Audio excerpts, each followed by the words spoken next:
In my opinion, the best Space Marine successor chapters are those that expand or explore the very specific elements of what it means to be an Adeptus Astartes warrior. Whether it's a specific skill like the technologically minded Steel Confessors, or a honed in sense of duty like the Storm Giants, who take the role of defenders of humanity as actually meaning that they care for Imperial citizens.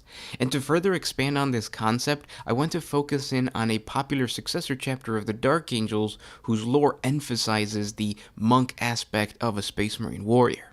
The chapter is known as the Guardians of the Covenant, and their history is defined by their monastic belief and practices.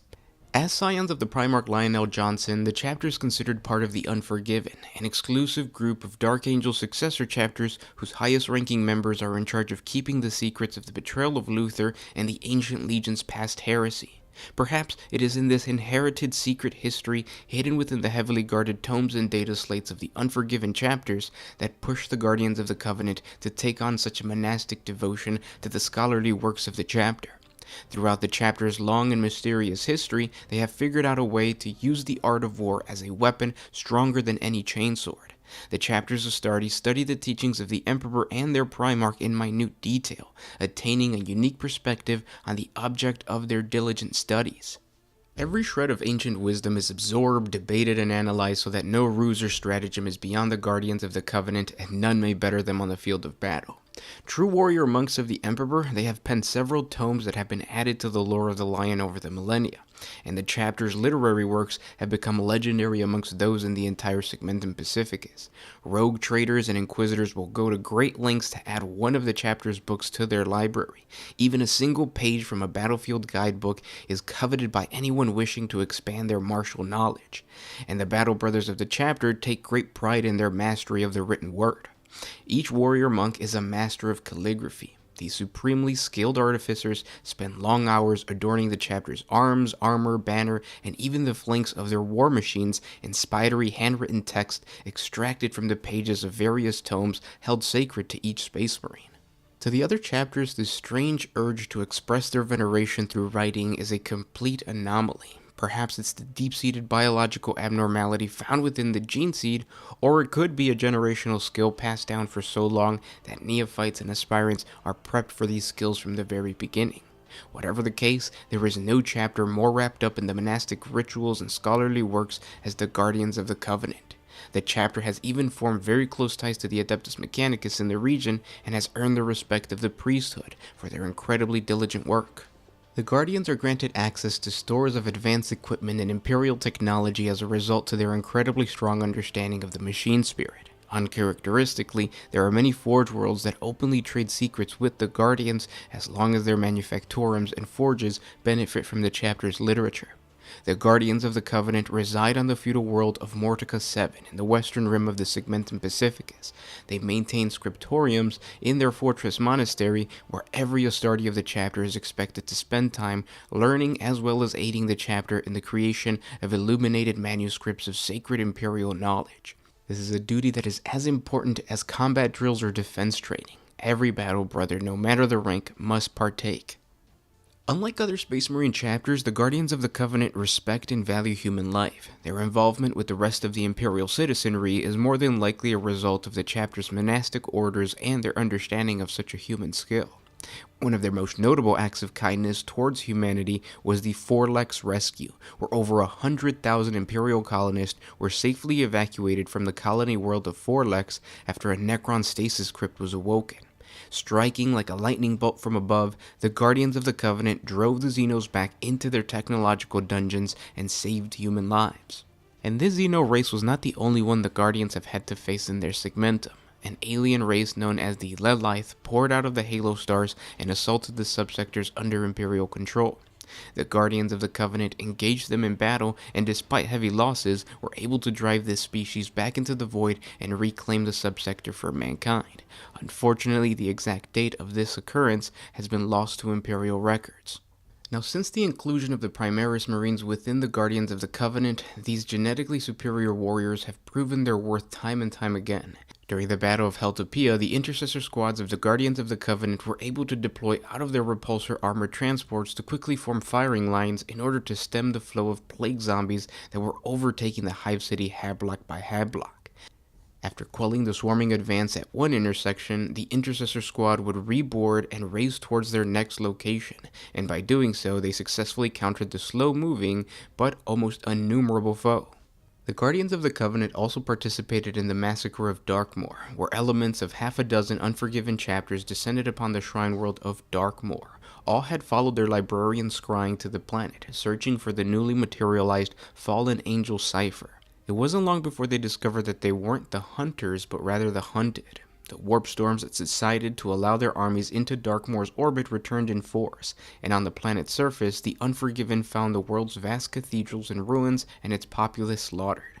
Awaiting an ambush were armies of demons, Chaos Space Marines, and renegades. What followed was the worst single incident of losses suffered by the Unforgiven since the Forgotten Wars.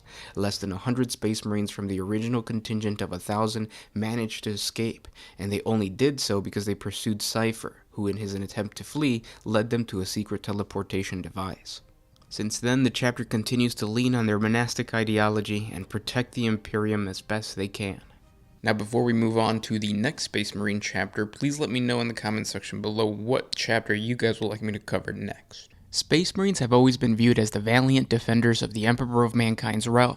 They stand shoulder to shoulder against the onslaught of the enemies of mankind.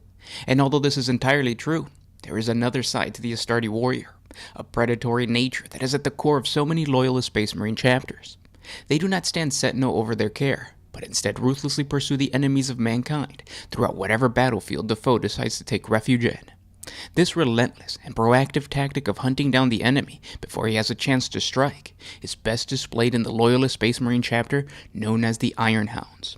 The history of the Iron Hounds chapter can be traced back to the 4th founding in the middle of the 32nd millennium. Although records of their involvement are unclear, it is unknown if the Iron Hounds were created at that time or if they contributed veterans from amongst their ranks to form the initial basis of that founding.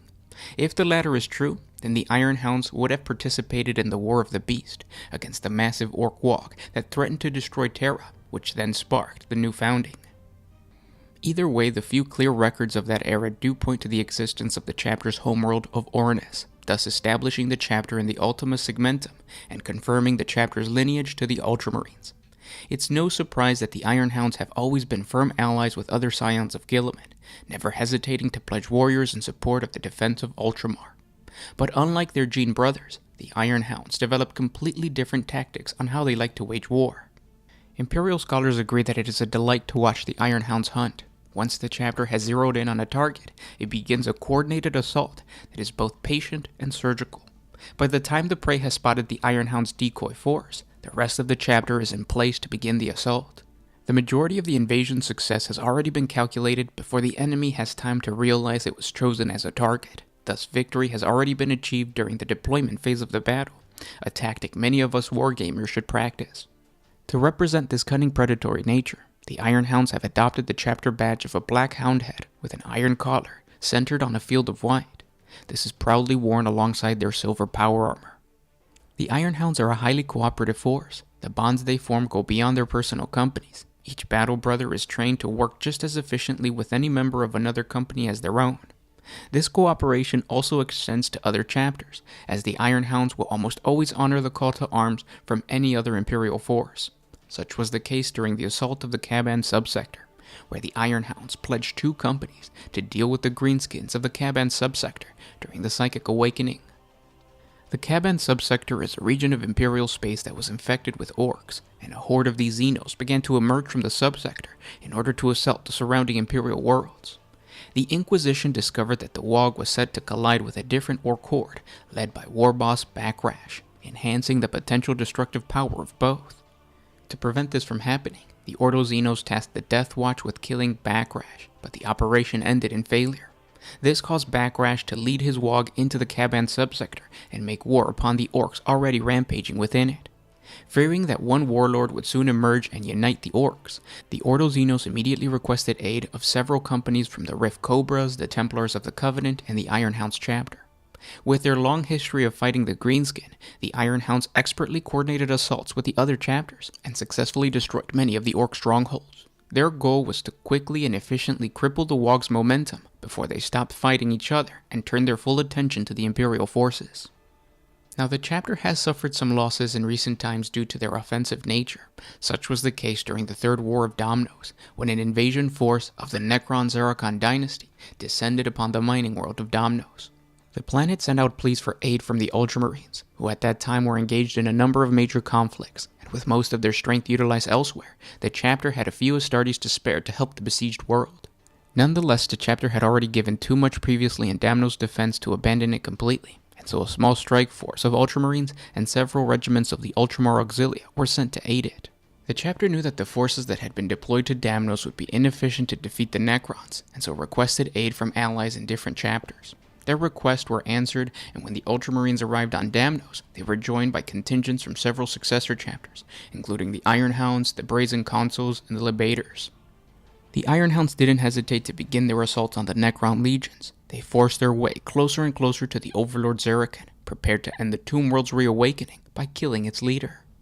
Unfortunately, his undead forces were numberless, and were soon surrounded by the Necrons, as more of these undying Xenos arrived in their thousands by tomb ships and through a dolmen gate to ensure they reconquered Damnos.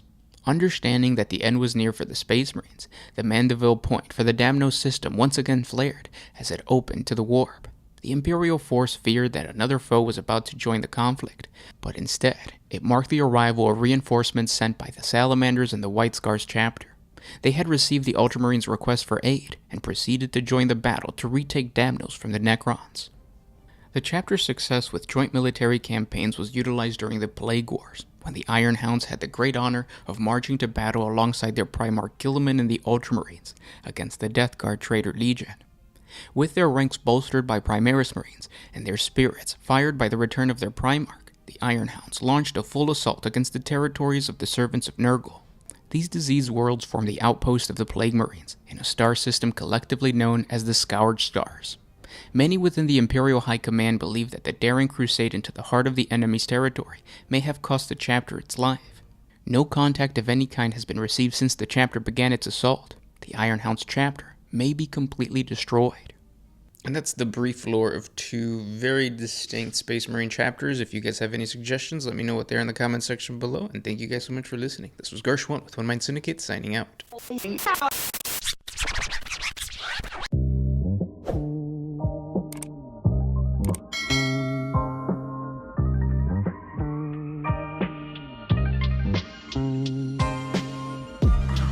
I give up my freedom.